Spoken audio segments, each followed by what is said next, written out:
अस्सलाम वालेकुम, this is Moeed Pirzada in Washington. अगर आप में से बाज़ लोगों को लगे कि मैं शायद डिप्रेस हूँ, तो बहुत गलत नहीं होगा। और मैं बैठा यहाँ सोच रहा था बड़ी देर से कि मैं डिप्रेस क्यों हूँ। मैं डिप्रेस इसलिए हूँ कि यहाँ पे ठंड बहुत ज़्यादा है, बहुत ही जमी हुई किस्म की सूरत हाल है, या यहाँ तारीकी भी बहुत ज़्यादा है जहाँ मैं बैठा हुआ हूँ।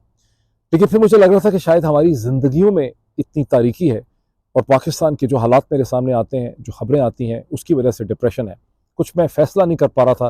कि ज़्यादा बड़ा फैक्टर जो है डिप्रेशन में क्या है। लेकिन मेरा डिप्रेशन जो है, और मुझे मीर तकी मीर की वो रेख्ता याद आ रही थी कि जब दिल्ली की तबाही के बाद 19वीं सदी में, 18वीं सदी में, जब नादिर शाह के हमले के बाद दिल्ली की तबाही हुई और मीर तकी मीर एक मुशाहरे के लिए लखनऊ पहुंचे, तो उनकी एक रेख्ता के जो इब्तदाई मिसरे थे वो कुछ इस तरह से थे, क्या बूदो बाश पूछो हो पूरब के साकिनों, क्योंकि लखनऊ जो है वो मगरब में है दिल्ली के। क्या बूदो बाश पूछो हो पूरब के साकिनों, हमको गरीब जान के हंस हंस पुकार के। मेरा जो डिप्रेशन है वो इस वजह से नहीं है कि former prime minister of Pakistan और former foreign minister of Pakistan जनाब इमरान खान और शाह महमूद कुरैशी साहब की दूसरी दफ़ा साइफर के कोर्ट में ट्रायल में उनकी इंडाइटमेंट हो गई अडियाला जेल के अंदर, क्योंकि ये एक मतवक्को डेवलपमेंट थी। डिप्रेशन इसलिए भी नहीं है कि वहाँ पर ख़ास से टेंस किस्म के मकालमे हुए इमरान खान और जज साहब के दरमियान। ये भी चले मतलब एक्सपेक्टेड ही था, क्योंकि हमें अंदाज़ा था कि ये इंडाइटमेंट होनी है। तमाम इसका बिल्डअप जो है वो हो रहा था और हमें ये सब चीज़ें हमारे सामने थी, कोई इसमें सरप्राइजिंग एलिमेंट नहीं है। डिप्रेशन इसलिए भी नहीं है, उस वजह से भी नहीं है, जब हम ये देखते हैं कि इलेक्शन कमीशन ऑफ पाकिस्तान के जो पोल सुपरवाइज़र हैं, उन्होंने पाकिस्तान तहरीक इंसाफ के जो इलेक्शन कमिश्नर हैं जनाब नियाज़ुल्लाह नियाज़ी साहब, उनको एक नोटिस इशू कर दिया है 18 दिसंबर के लिए, जिसमें ये बताया गया है कि तहरीक इंसाफ के जो इंट्रा पार्टी इलेक्शन हुए हैं वो ख़ुद तहरीक इंसाफ के आइन के हिसाब से नहीं है। ख़ुद उसमें इलेक्शन कमीशन इलेक्शन एक्ट 2017 की भी खिलाफ वर्जी हो गई है और उसमें कहा कि जवाब अपना जो है लेकर आएँ। उससे भी कोई बहुत ज़्यादा डिसअपॉइंटमेंट इसलिए नहीं हुई कि हम ये सुन चुके हैं कि चीफ इलेक्शन कमिश्नर जनाब राजा सिकंदर सुल्तान साहब, क्योंकि इस खबर को हमने एब्जॉर्ब कर लिया है कि चीफ इलेक्शन कमिश्नर राजा सिकंदर सुल्तान साहब, एक सोर्स का ये दावा है कि उन्होंने नवाज शरीफ साहब के साथ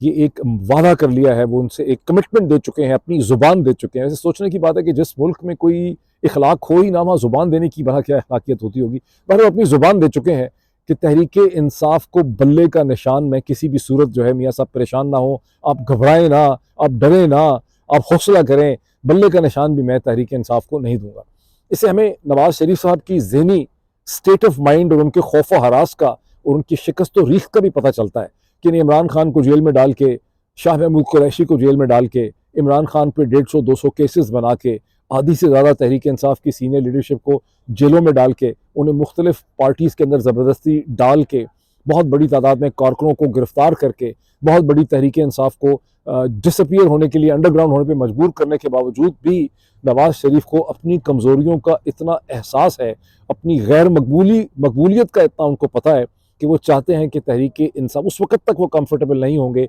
जब तक कि इमरान खान की पार्टी से बल्ले का निशान न छीन लिया जाए। लेकिन इस वजह से मैं डिप्रेस नहीं हूँ, ये सब खबरें हम पहले से एब्जॉर्ब कर चुके हैं। मेरा डिप्रेशन उस डेवलपमेंट से है जहाँ आज का दिन जो ख़त्म हुआ उसमें सुप्रीम कोर्ट पाकिस्तान की एक 6 मेंबर के बेंच ने,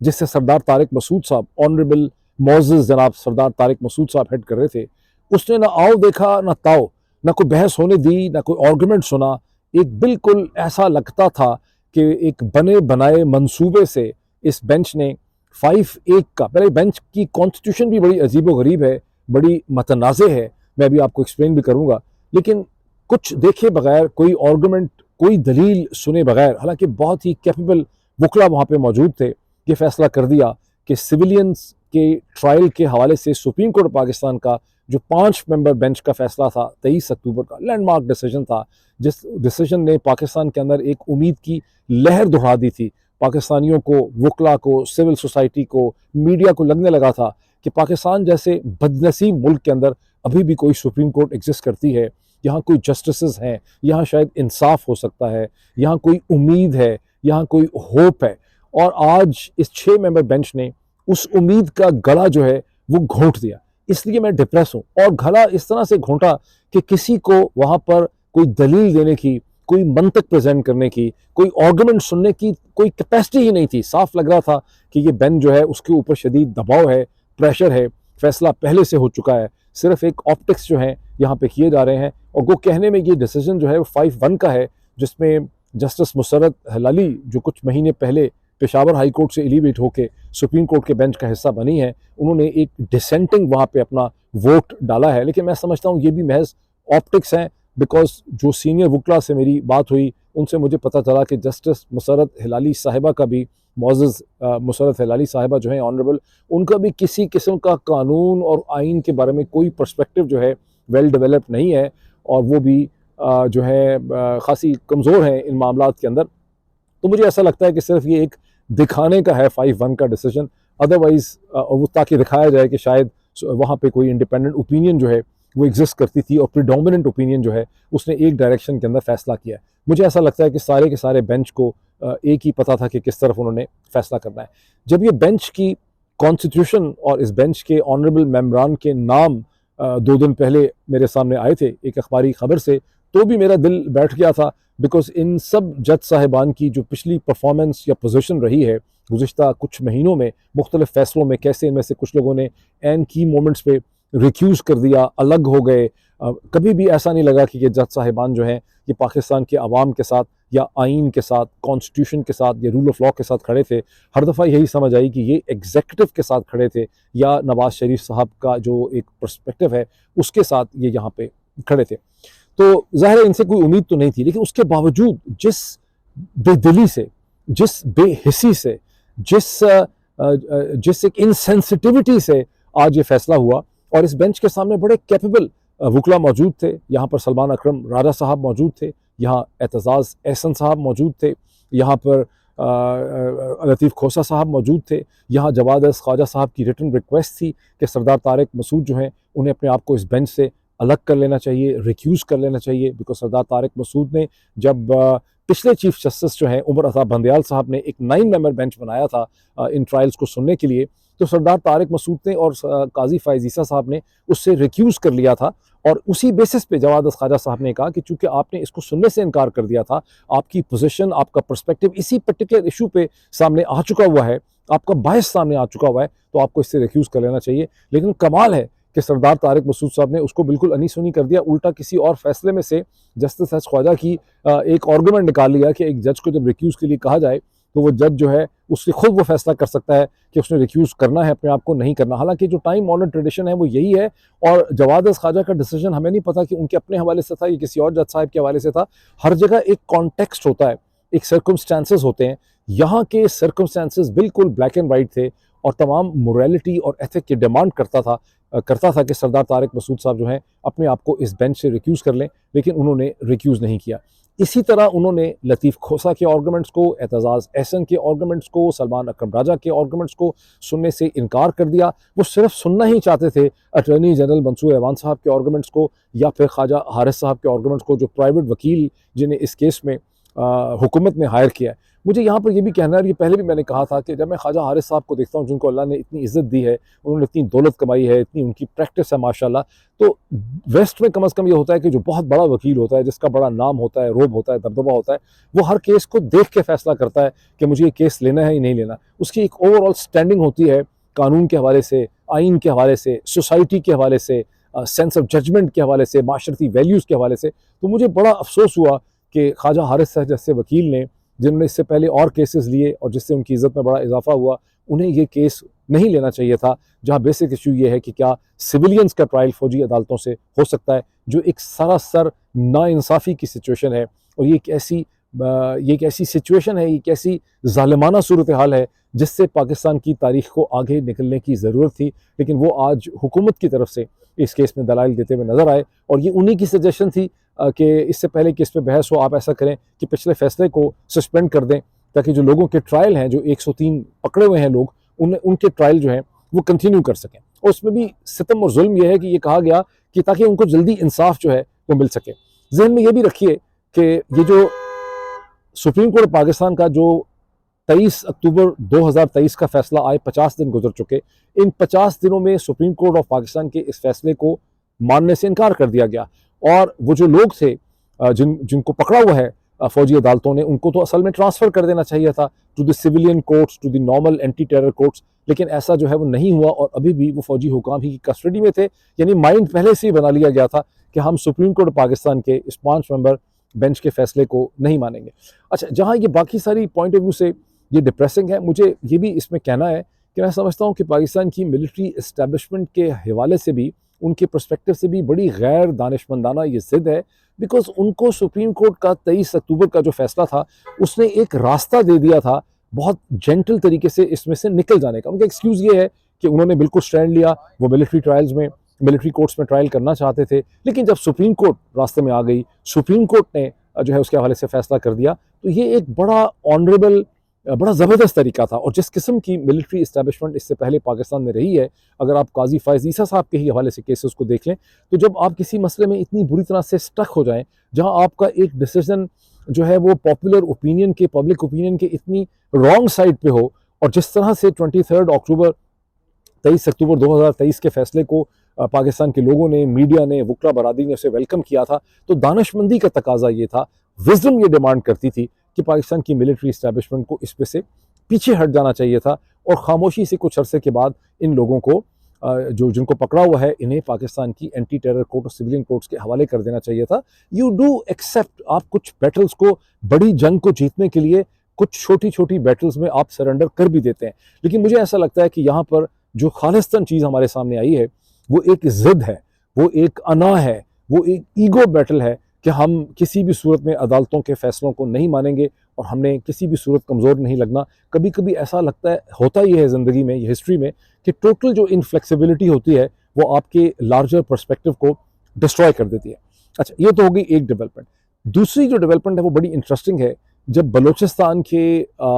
इंफॉर्मेशन मिनिस्टर, जो केयर टेकर इंफॉर्मेशन मिनिस्टर हैं, हमारे बड़े अच्छे दोस्त रहे हैं जनाब जान मोहम्मद अचकज़ई साहब, उन्होंने एक ट्वीट किया जिसे कुछ घंटों के बाद उन्होंने डिलीट कर दिया, लेकिन उस ट्वीट के अंदर वो इतना अजीबोगरीब ट्वीट था कि उस ट्वीट के अंदर उन्होंने ये सजेशन भी दी, जहां उन्होंने 7 प्रपोजल दिए कि ये जो टीटीपी वायलेंस है, ये जो अफगान तालिबान हमारे साथ कुछ कर रहे हैं, ये बहुत हो गई, हमें इस पर रिएक्ट करने की ज़रूरत है। वहाँ उन्होंने ये भी कहा, एक सजेशन उनका, एक पॉइंट ये था ऑफ द 7 पॉइंट्स, कि हमें यूएस को ड्रोन्स के बेसिस दे देने चाहिए अफगानिस्तान के ऊपर, टीटीपी के ऊपर, या अफगानिस्तान के अंदर हमले करने के लिए। ये इतना अजीबोगरीब किस्म का यानी ये सजेशन थी कि इंसान सोचने में मजबूर हो जाता है कि क्या ये गुस्से में जान अचकज़ई जो हैं, ये उनके अपने जहन की इख्तरा है, ये उनकी अपनी एक थिंकिंग थी, पर्सनल प्राइवेट ओपिनियन थी, या इस यहाँ कहीं किसी कोने खुदरे में पाकिस्तान के इंतज़ामी ढांचे के अंदर इस हवाले से पहले बहस हो रही थी। और ये एक ऐसे मौके पे जान अचकज़ई साहब ने ट्वीट किया जब पाकिस्तान के आर्मी चीफ जनाब जनरल आसिम मुनीर साहब जो है वाशिंगटन के अंदर मौजूद हैं, और इस स्टेज के ऊपर उनका ये ट्वीट करना जो है ये बहुत अजीब था। टोटल जो उनके 7 पॉइंट्स थे वो कुछ इस किस्म के थे कि हमें अफगान तालिबान के ख़िलाफ़ या टीटीपी के ख़िलाफ़ बड़े स्ट्रॉन्ग, अफगानिस्तान के अंदर, अफगानिस्तान के हवाले से सारे पॉइंट्स थे कि हमें रेप्रेसल्स करने चाहिए, हमें टारगेटेड अटैक्स करने चाहिए, हमें एयर स्ट्राइक्स करनी चाहिए, हमें बॉर्डर क्लोजर करने चाहिए, ट्रेड को रोक देना चाहिए, हमें अफगान रेफ्यूजी से सबको निकाल देना चाहिए। और फिर पॉइंट ये था कि हमें ये भी देखना चाहिए कि हम यूनाइटेड स्टेट्स को, अमेरिका को ड्रोन स्ट्राइक्स के लिए बलूचिस्तान के अंदर या पाकिस्तान के अंदर बेसिस जो है हम उसे प्रोवाइड करें। खैर उन्होंने डिलीट कर दिया, लेकिन उसके बावजूद पाकिस्तान के अखबारात इस पर चौंके और सारे ही बड़े जो अखबारात हैं उन्होंने इस हवाले से स्टोरी बनाई। इसी दिन के अंदर, अब इससे डवटेल करते डेवलपमेंट है कि पाकिस्तान के फॉरेन ऑफिस में पाकिस्तान के फॉरेन सेक्रेटरी जनाब डॉक्टर साइरस काजी साहब जो हैं, बड़े कैपेबल शख्स हैं, उन्होंने अफगान चार्ज दी अफेयर जिनका नाम बताया जाता है सरदार शकीब, उनको बुलाया और उनसे बड़ा स्ट्रांगली प्रोटेस्ट किया। उन्होंने कहा कि अफगानिस्तान की तरफ से बड़ा मीनिंगफुल एक्शन होना चाहिए वगैरह वगैरह सो ऑन। चले, ये तो रस्म बातें होती रहती हैं। यहाँ पर जो प्रॉब्लम है कि पाकिस्तान ये इल्ज़ाम तो मसलसल लगा रहा है अफगानिस्तान के ऊपर, लेकिन किसी भी किस्म की concrete black and white material interconnected evidence जो है वो पाकिस्तान रख नहीं पा रहा दुनिया के सामने। उसका नतीजा ये है कि ज़बीहुल्लाह मुजाहिद, मेरा ख्याल है उनका नाम है, जो उनकी तरफ से स्पोक्स पर्सन है अफगानिस्तान की तरफ से, और उनकी जो इसे कहते हैं स्टेटमेंट आई है उसमें उन्होंने कहा है कि हम ज़रूर इसको देखेंगे, लेकिन हर हमले का इल्ज़ाम हम पे लगाना जो है ये बहुत अजीबो गरीब है। और उन्होंने ये भी पॉइंट आउट किया कि डेरा इस्माइल खान में ये जो हमला हुआ है ये हमारे अफगानिस्तान के बॉर्डर से सैकड़ों किलोमीटर दूर है। पाकिस्तान की बहुत बड़ी फ़ौज है, पाकिस्तान के इदारे हैं, पाकिस्तान की इंटेलिजेंस हैं, एजेंसीज हैं, ये सब कुछ उन्होंने अपने जवाब में कहा है। उन्होंने कहा ये बात समझ नहीं आती कि इतनी डीप इनटू पाकिस्तानी टेरिटरी अगर हमले हों तो पाकिस्तान की रियासत जो है उसे कंट्रोल जो है वो क्यों नहीं कर पाती। और ये बड़े वैलिड जो है, ये बड़ा वैलिड आर्गूमेंट है उनका, बिकॉज पाकिस्तान की, अब इससे अंदाज़ा लगाएं कि पाकिस्तान ने कोई 100 अरब से ज़्यादा, 100 अरब से ज़्यादा तो पिछले चंद बरसों में पाक अफगान बॉर्डर के ऊपर एक फेंस खड़ी करने में भी खर्चा किया है। तो पाकिस्तान के पास फिर कम से कम ये डेटा तो होना चाहिए कि ये कौन से अनासर हैं जो अफगानिस्तान में, कौन कौन से लीडर हैं अफगानिस्तान के, किन किन शहरों में, किन किन बिल्डिंग्स के अंदर, किन किन सड़कों के ऊपर इनके ठिकाने हैं जहाँ से ये पाकिस्तान के अंदर दहशतगर्दी की कार्रवाइयाँ करवा रहे हैं। और जब जान अचक से ये कहते हैं कि ड्रोन स्ट्राइक्स होनी चाहिए, तो ड्रोन स्ट्राइक्स तो बेसिकली इंटेलिजेंस ड्रिवन होती हैं। पाकिस्तान को अमेरिका की ड्रोन स्ट्राइक्स की तो ज़रूरत नहीं है, अब तो पाकिस्तान के पास खुद भी ऐसे ड्रोन्स हैं। पाकिस्तान थोड़ी सी इनोवेशन से उनके अंदर वेपन कैरिंग ड्रोन भी बना सकता है। पाकिस्तान वेपन कैरिंग ड्रोन चीन से ले सकता है, तुर्की के पास भी वेपन कैरिंग ड्रोन है, ईरान के पास भी वेपन कैरिंग ड्रोन है। लेकिन असल इशू ड्रोन की पोजेशन का नहीं है, असल इशू ये है कि क्या आपके पास एक्शनेबल इंटेलिजेंस है। अगर पाकिस्तान के पास एक्शनेबल इंटेलिजेंस है कि अफगान तालिबान ने पनाह दी हुई है टीटीपी को, या अब जो तहरीक जिहाद पाकिस्तान बन गई है टीजेपी को, तो पाकिस्तान को वो एविडेंस जो है वो पब्लिक करनी चाहिए। अफगान तालिबान के साथ एक बड़ी हाई लेवल मीटिंग करनी चाहिए, उसमें उनको कोऑर्डिनेट्स देने चाहिए कि फ़लाँ तारीख को फ़लाँ दिनों में फ़लाँ बिल्डिंग्स के अंदर, फ़लाँ शहरों के अंदर फ़लाँ लीडर जो है वो इकट्ठे हैं, वो इस तरह से हमारे खिलाफ प्लानिंग कर रहे हैं।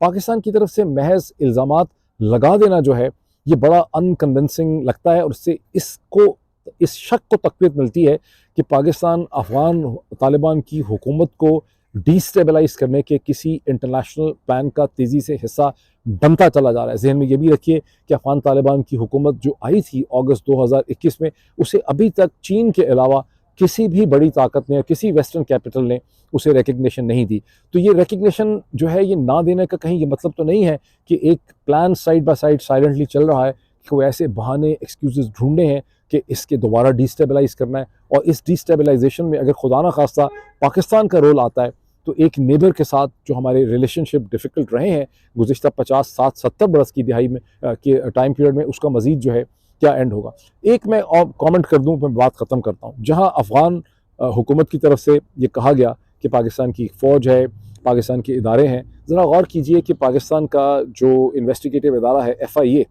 जो उसी तरह की पुलिस है जिस तरह से अमेरिका की FBI, आपने अमेरिका की FBI और DEA ड्रग इन्फोर्समेंट एजेंसी की कोऑर्डिनेशन और कोऑपरेशन देखी जब सिख पोटेंशियल मर्डर के हवाले से हिंदुस्तान की इंटेलिजेंस रॉ ने हिंदुस्तान से बैठ के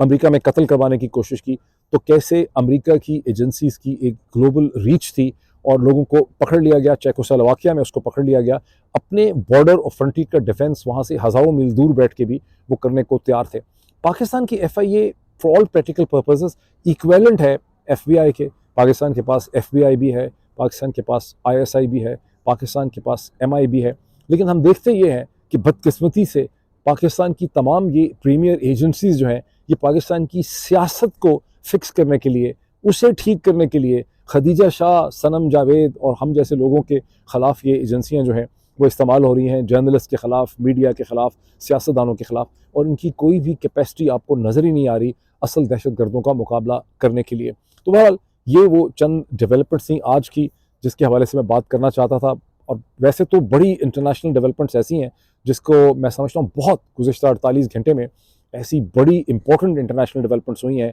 अमेरिका के हवाले से, मशरक़ वस्ता के हवाले से, अक़वाम मुत्तहिदा के हवाले से, ख़ुद अमेरिका और इसराइल के दरमियान में जो आपको एक बढ़ती हुई टेंशन जो है नज़र आती है। लेकिन अभी उसके नहीं, कुछ घंटों में मैं उसका बाकायदा चाहता हूँ कि मैं उसके साथ कुछ एविडेंस लगा के कुछ अखबारात की हेडलाइंस के साथ उसके बात करूँ। Thank you.